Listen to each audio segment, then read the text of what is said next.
கிறிஸ்துவுக்கான அன்பானவர்களே, ஆண்டவருடைய நல்ல பெயர்களை உங்களை வாழ்த்துகிறேன். இந்த புதிய நாளில் தேவனாகிய கடவுள் தம்முடைய கிருபையின் பிரசன்னத்தை கொடுத்து நம்மை தாங்குவாராக.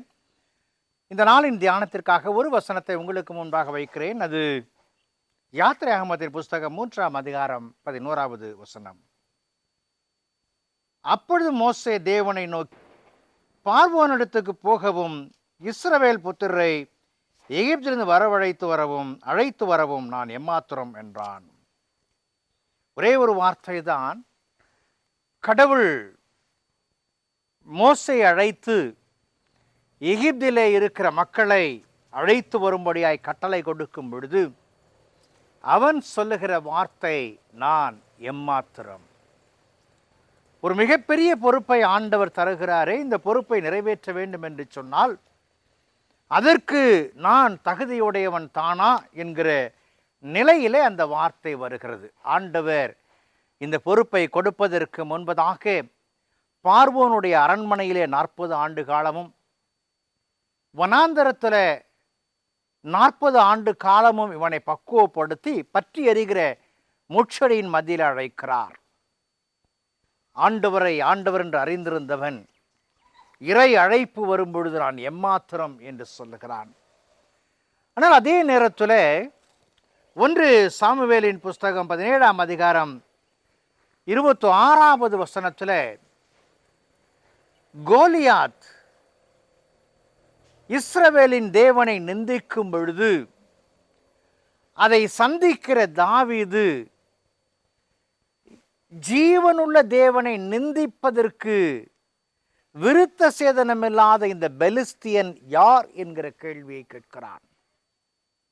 அவன் எம்மாத்திரம், அவன் எப்படி அவன் செய்யலாம் என்று சொல்லுகிறதை நாம் 1 சாமுவேல் 17ஆம் அதிகாரம் 26வது வசனத்தில் நாம் வாசிக்கிறோம். அன்புக்குரியவர்களே, தாவீது இறைவனிடத்தில் வைத்திருந்த பற்றுதலின் அடிப்படையிலே கோலியாத் நிந்திப்பது தகுதியற்ற செயல் என்று சொல்லுகிறான். மோசே தேவனை அறிந்திருந்த நிலைப்பாடுகளிலே 6 லட்சத்திற்கு அதிகமான மக்களை வழிநடத்துவதற்கு நான் எம்மாத்திரம் என்று சொல்லுகிறான். புதிய ஏற்பாட்டில் அப்போஸ்தலனாகிய பவுல் சொல்லும் பொழுது நம்மில் நாமே தகுதியுடையவர்கள் அல்ல, நம்முடைய தகுதி இறைவனால் வருகிறது என்று சொல்லுகிறான். அழைக்கிறவர் இறைவன் என்பதை புரிந்து கொண்டால் ஹூ am I என்கிற வார்த்தையை தவிர்த்து, நான் யார் எம்மாத்திரம் என்கிற வார்த்தையை தவிர்த்து என்னை அழைத்த ஆண்டவர் அற்புதமாய் நடத்துவார் என்பதை புரிந்து கொள்ள முடியும். ஆகவே தான் பவுல் சொல்லும் பொழுது, என்னை பலப்படுத்துகிற கிறிஸ்துவினாலே எல்லாவற்றையும் செய்ய எனக்கு பலனுண்டு. மோசே அழைத்த ஆண்டவர் மோசையை தனித்து விடவில்லை, அவனோடு பயணித்தார். அவன் சந்தித்த இடர்பாடுகள் மத்தியிலே இறைவனுடைய நோக்கம் அவனை கொண்டு நிறைவேற அவர் கிருபை செய்தார். அவன் நான் எம்மாத்திரம் என்று சொன்னான். அழைத்து செல்வதற்கு நீ அல்ல, உன்னோடு நான் பயணிக்கிறேன் என்ற ஆண்டவர் அவனுக்கு வலியுறுத்தினார்.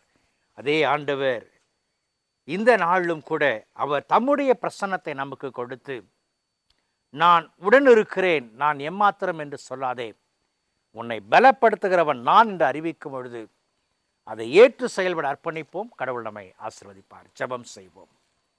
பரிசுத்தமும் கிருபையும் நிறைந்த நல்ல ஆண்டவரே, இந்த நாளுக்காய் இந்த வேளைக்காய் நன்றி செலுத்துகிறோம். பொறுப்புகளை நீர் தரும் பொழுது நீர் உடன் பயணித்து எங்களுடைய இயலாமை உணர்ந்து வரும் பொழுது எங்களை தகுதிப்படுத்தி வழிநடத்துகிறீர்.